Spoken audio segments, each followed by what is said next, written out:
The story of Bill Gates. Do you ever feel as if the world is enormous and your goals sit on a distant horizon? Then borrow courage from the journey of a boy who started with little more than restless curiosity and a stubborn love of learning. He did not arrive with superhuman abilities, a silver spoon, or a perfect life plan.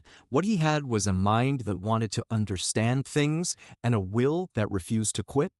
Those two qualities, practiced day after day, eventually made him one of the most influential people of the modern era. That boy, of course, is Bill Gates. His name has become shorthand for innovation, bold thinking, and world-shaping ambition, but his story is not merely about money or fame, it's about believing in an idea, working relentlessly, and turning a vision into daily reality, even when the path is foggy.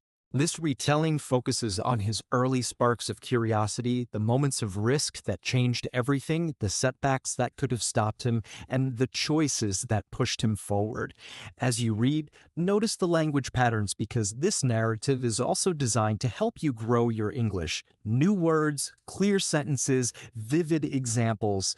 Gates believed in learning something new every day. If you adopt that same habit, your future starts shifting the same way his did. Beginnings in Seattle, Bill Gates entered the world on October 28, 1955, in Seattle, Washington. He was born into a warm, supportive household that valued education and effort. His full name, William Henry Gates III, reflected a family line. Father and grandfather before him had carried the same name. No one looking at that infant could have predicted the scale of the impact he would eventually have, but the conditions for growth were present: parents who cared, a home where books mattered, and opportunities to stretch a quick mind. The family was comfortably middle class, neither poor nor wildly wealthy. William H. Gates Sr., his father, was a tall, disciplined attorney who believed in hard work and clear thinking. His mother, Mary Maxwell Gates, brought intelligence and warmth. She taught, served on boards, and modeled civic responsibility. From the very start, curiosity defined him. Even as a toddler, he would stare at objects, trying to puzzle out how they worked. His parents joked that he could get lost in thought for long stretches, not because he was distracted, but because he was concentrating deeply. As he grew, that curiosity settled on books. He devoured them. By the time he was 7, he was reading far beyond his grade level. History, science, biographies, even law. If the house was quiet, there was a good chance he was tucked in a chair with a book propped on his knees. School didn't always hold his attention. Many classes felt slow, and the rules sometimes annoyed him. Teachers occasionally described him as restless, a child who had already finished the work and wanted something more demanding. When a teacher asked the 9-year-old why he seemed distant in class, he supposedly replied, "Because I've already read the book." That answer told his parents something important. He needed a tougher academic environment. Lakeside School and the first touch of code to challenge their son, the Gates family enrolled him at Lakeside School, a place known for encouraging capable students. That decision redirected the course of his life. At Lakeside, Bill encountered something that fascinated him even more than books: computers. In the late 1960s, these machines were rare and intimidating, refrigerator-sized systems that lived in universities or large corporations. Lakeside, unusually, had access to one. When Bill put his fingers on a keyboard for the first time, it felt like discovering a new kind of magic. He began spending hours, sometimes entire afternoons, experimenting with code. Programming appealed to both his logic and his imagination. Type precise instructions, watch a machine obey, and then push it to do something new. He skipped other classes, which frustrated some teachers, but soon the adults noticed that this was not idle rebellion, it was focused work. One mathematics teacher reportedly told him, "You might change the world one day." At 13, he wrote a simple but meaningful program, tic-tac-toe, that allowed a user to compete against the computer. It wasn't earth-shattering, yet it carried a powerful message for the teenager. Ideas typed into a screen could become living systems that people interacted with. That taste of creation never left him. The other pivotal assignment Lakeside gave him was a collaborator. Bill met Paul Allen, an older student who shared the same hunger for computing. Where Bill was energetic and outspoken, Paul was quieter and reflective. The contrast worked. They spent long stretches talking about what computers might become. Paul was the one who said, "Someday there'll be a computer on every desk and in every home." That sounded outrageous at a time when computers were giant machines that only companies used. But both teenagers could feel the ground shifting. They wanted to help make that prediction true. First venture, learning to turn code into value, not content to merely tinker, Bill and Paul looked for ways to apply their skills. By 15, they had moved from hobbyists to young entrepreneurs. They founded a small venture often referred to as Traf-O Data, which built software to analyze traffic data for cities. The program processed raw counts from road sensors and turned them into reports municipalities could use. Teenagers earning real money from software in the 1970s was unusual. Their project reportedly brought in thousands of dollars, a life-changing lesson at that age.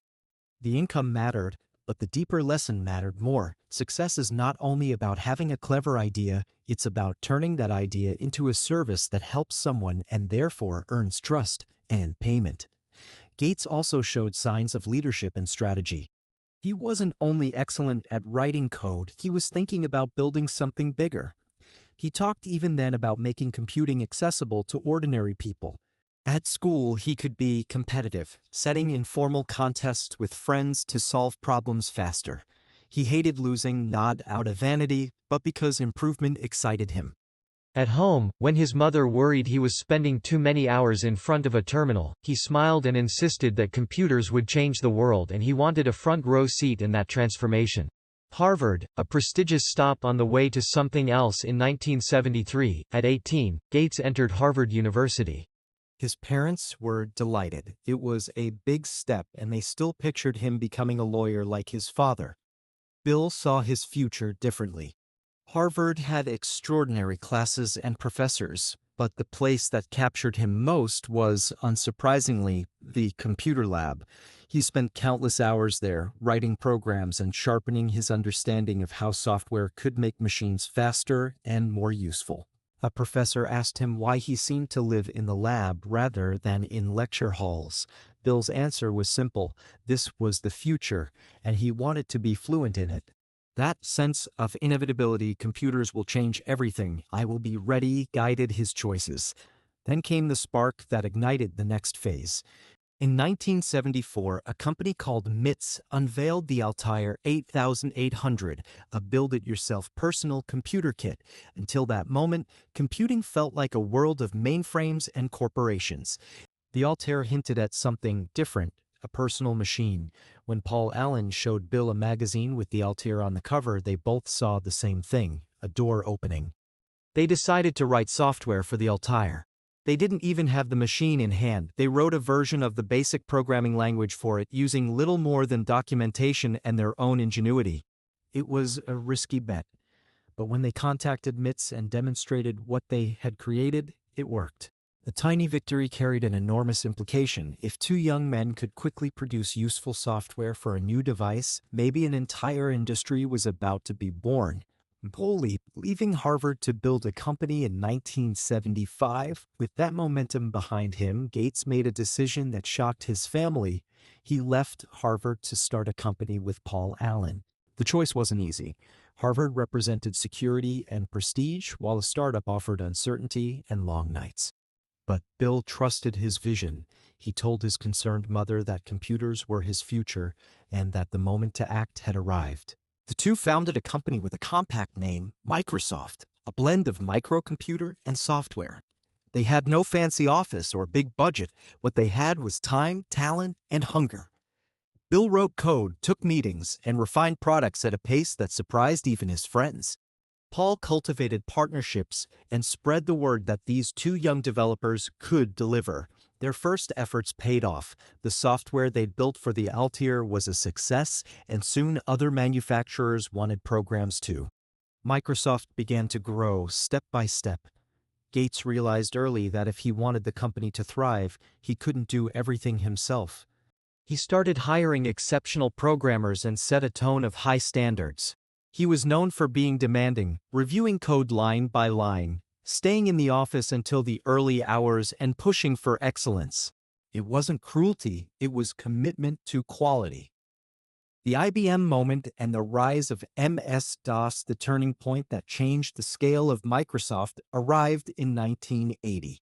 IBM, the heavyweight of the computer world, was building a personal computer and needed an operating system, the essential software that manages hardware and runs programs.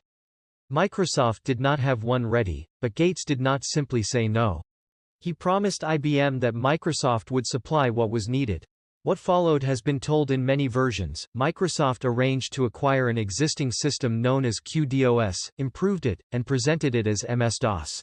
IBM shipped its PCs with Microsoft's operating system, and the decision had staggering ripple effects. As IBM's computers spread, Microsoft software went with them. The deal vaulted the company from ambitious startup to dominant force in the industry. Through this period, Gates showed a combination of technical understanding and business judgment. He could dive into code reviews, and he could also negotiate agreements that placed Microsoft at the center of a growing ecosystem. He reminded his team not to become complacent. Success, he often warned, can trick smart people into believing they can't lose.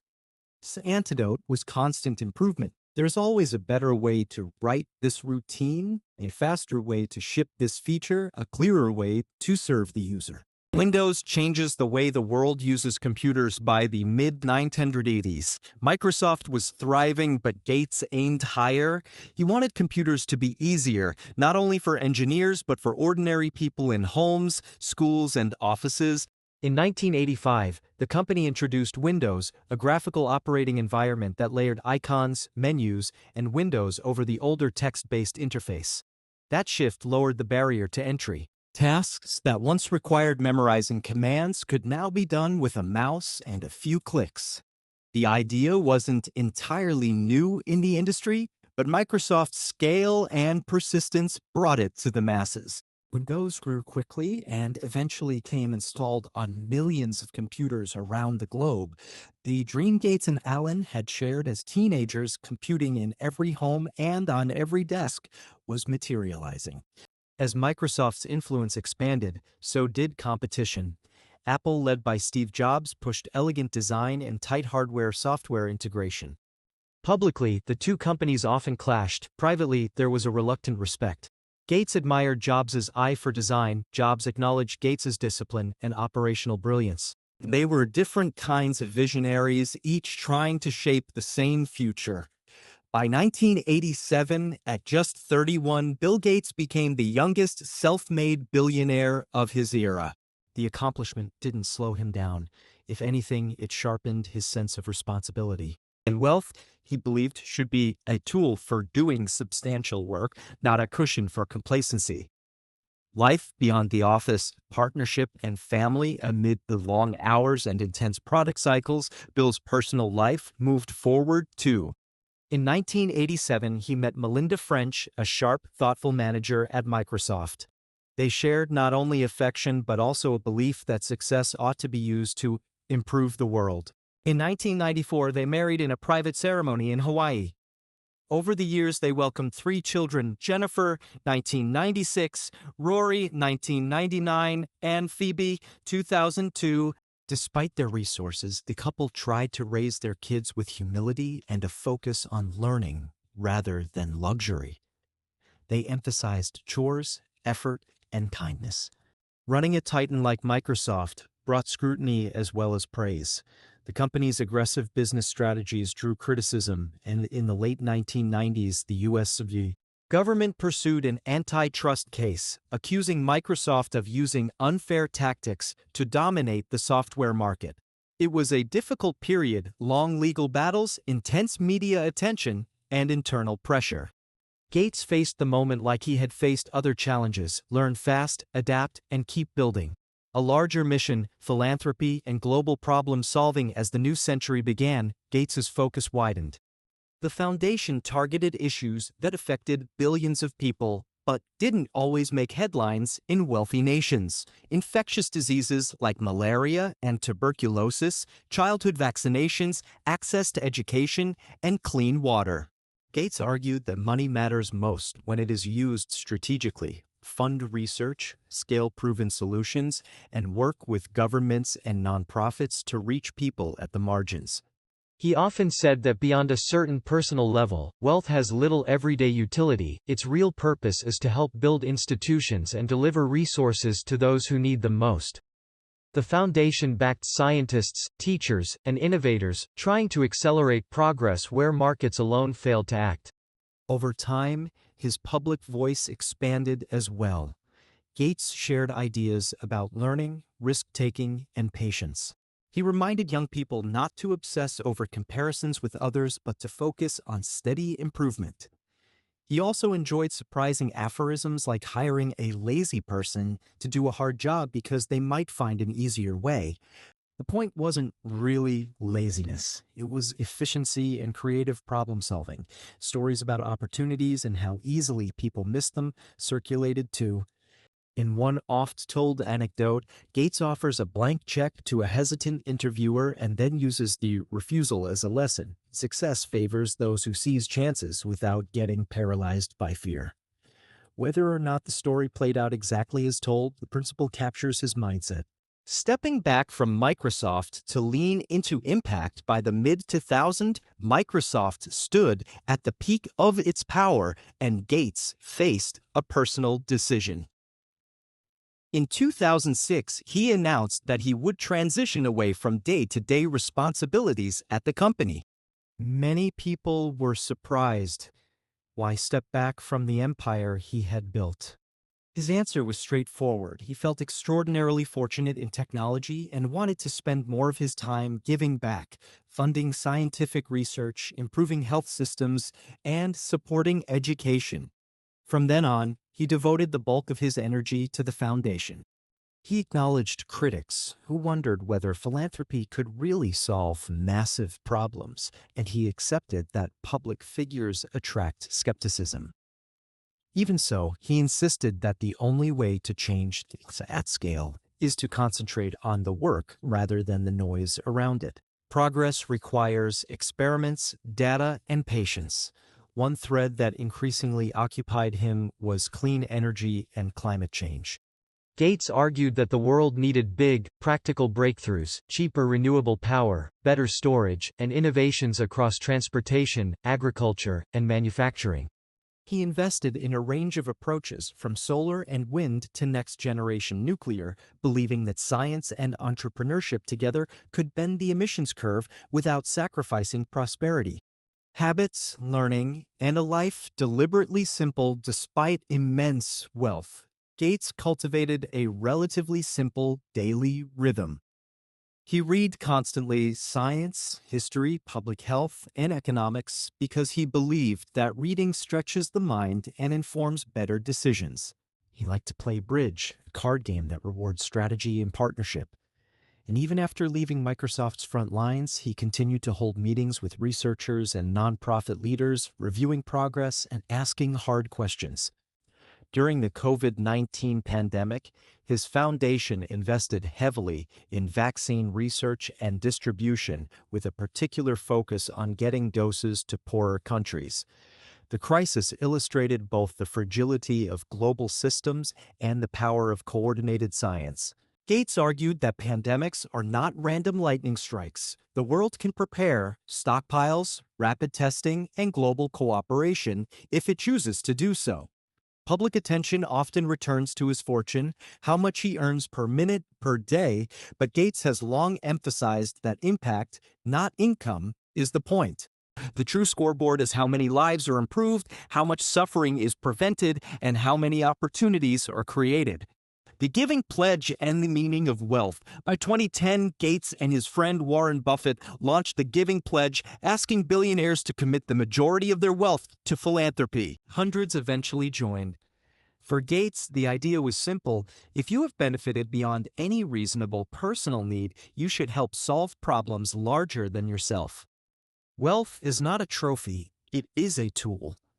He tried to model that stance by giving away vast sums through the foundation and encouraging peers to do the same. Life, of course, is not a straight line. In 2021, Bill and Melinda announced their divorce after nearly 3 decades of marriage. It was a deeply personal and public change, yet they emphasized that their shared mission would continue. They would keep working together at the foundation. The message was not that pain is avoidable, but that purpose can outlast personal upheaval. Lessons for the next generation. Over the years, Gates has shared distilled advice for young people, ideas that grew out of his own wins and mistakes. 1. Dream big, start small. Grand visions are built from humble first steps. Begin where you are and stack progress. 2. Failure is a teacher, not a verdict. Every misstep contains information. Learn fast and try again. Guard your time. It is the one resource you cannot refill. Spend it on learning, building, and helping. Stay curious. The world is full of problems that need creative minds. Curiosity turns problems into projects. 5. Lead with kindness. Intelligence opens doors, empathy keeps them open. He often reduces success to steady habits. Read widely, question assumptions, surround yourself with people who challenge you, iterate constantly, and maintain the discipline to finish what you start. He also stresses humility, remembering that luck plays a role and that no one builds anything significant alone. A portrait of determination. When you step back, the arc of Bill Gates's life looks like a sequence of deliberate choices made under uncertainty. He followed fascination into a school computer room. He teamed up with a friend whose strengths complemented his own. He transformed a teenager's project into a service people would pay for. He left a top university to bet on an idea before it was safe. He said yes to a giant client before he had the finished product, then hustled to deliver. He turned a promising company into a global platform. And after proving himself in business, he turned his focus toward improving health and opportunity for people he would never meet. That arc offers a map: curiosity, skill, service, risk, growth, responsibility. None of those steps is exclusive to billionaires or tech founders. They are available to students, nurses, carpenters, teachers, artists, anyone willing to learn, build, and contribute. Expanded narrative. Key scenes reimagined to deepen the picture. Imagine a few scenes drawn in fuller detail. Scene 1. The Lakeside Revelation. The computer lab hums softly. A terminal glows. A skinny kid leans forward, careful fingers hovering over the keyboard. He types a command, hits enter, and watches the machine respond, predictably at first, then in a way that surprises him because he has changed the instructions. A tiny loop runs. A pattern unfolds. In that precise moment, he sees that logic can create, not only describe the world, but shape it. He feels a jolt, like discovering a new language that speaks back. Scene 2. Midnight Debates with Paul Allen. 2 teenagers sit at a table piled with manuals. They toss ideas back and forth. Paul, quiet but intense, sketches a diagram. Bill interrupts with a faster way. They argue, then laugh, then keep going until they have something that works. They talk about cost curves and hardware, about how home users might not care about bits and bytes but will care about what the machine can do for them. The conversation ends only when the janitor flicks the lights. Scene 3. The Altair phone call. A magazine cover announces a new computer kit. Paul sprints to show Bill. They pace the room. We need to build BASIC for this. We don't have the machine. We'll write it anyway. They call MITS, make a pitch, and get a chance to prove themselves. Weeks later, standing in a conference room in Albuquerque, they watch their code run on the Altair for the first time. Sweat on the forehead, heartbeat in the ears, and then relief. It works. Scene 4. The IBM negotiation. The stakes are enormous. The personal computer market is about to explode, and the right operating system will sit at the center of it all. Gates keeps the conversation focused, deliver value, keep flexibility, position Microsoft for the long run. He moves quickly to secure software that can be improved and delivered, then sets his team on the marathon of compatibility and performance. The short nights feel worth it because they are laying the tracks beneath a future that's arriving faster than anyone expected. Scene 5, a late night at the office. It's close to 3 a.m. The office is mostly dark, except for a few stubborn rectangles of light. Gates is still there, reading code with the intensity of a chess player studying an endgame. He leaves comments in the margins, questions about edge cases, notes about performance, reminders to simplify. He believes details matter because millions of people will rely on this software. Excellence, for him, is not a mood, it's a habit. Scene 6, a village clinic half a world away. Years later, a nurse opens a cooler and pulls out vaccines kept at the right temperature thanks to a supply chain the foundation helped fund. A mother holds a baby, the child cries for a moment, and then it's done, a tiny prick that prevents a deadly disease. The clinic is simple, but the impact is vast. That is what wealth has become, a lever for measurable improvements in people's lives. Building a legacy that outlives headlines. By the time Gates reached his late 30s and 40s, the image of the brash young programmer had evolved into that of a leader juggling technology, business, and global health. Public debate swirled around him, admiration, criticism, myths. Through it all, the more grounded truth continued. He remained a person who read, asked questions, and tried to push complicated systems a little closer to working for everyone. He often distilled his approach to a few durable principles: his data over drama. Measure results, adjust, and keep moving. Long horizons. Big problems take years. Start now and be patient. Partnerships matter. Government, private sector, and nonprofits each bring something essential. Talent compounds. Hire well, trust teams, and set a high bar. Optimism with eyes open. Believe improvement is possible, acknowledge the hard parts. What this story means for you: if you are a student overwhelmed by the size of the world, remember how small the story began. A boy in a library, a teenager in a computer lab, a young man writing code in borrowed time. If you are mid-career and thinking of a change, remember the risk he took, leaving a safe path to chase a vision. If you are a parent or teacher, notice how his family and school created an environment where curiosity could bloom. And if you have resources, money, time, expertise, consider the way he turned advantage into service. Your journey won't mirror Bill Gates's, and it shouldn't. But the underlying pattern is universal.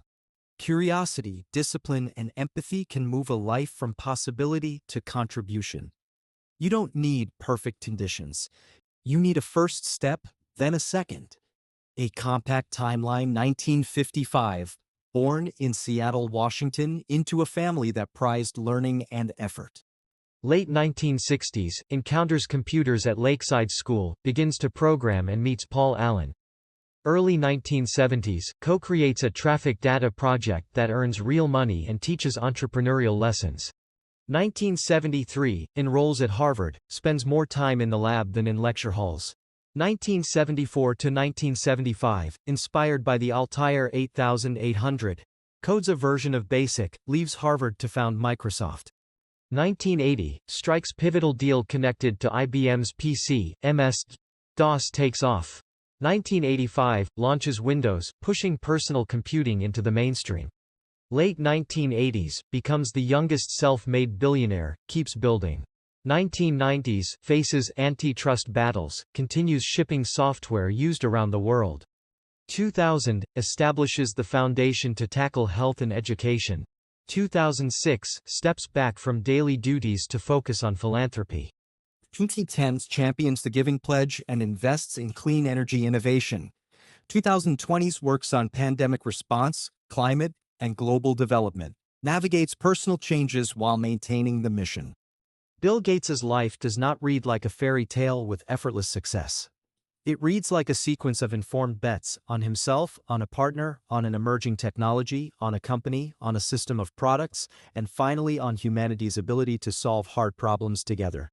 He began as a curious child. He became a builder, then he turned into a philanthropist aiming to widen opportunity for others. The most important takeaway is not that one person became rich. It's that learning plus perseverance plus purpose can change the shape of a life and then the shape of other people's lives. If you carry anything from this retelling, let it be this: your starting point does not cap your destination. Ask better questions, practice your skills, take intelligent risks, and when you succeed, remember to look outward and lift someone else.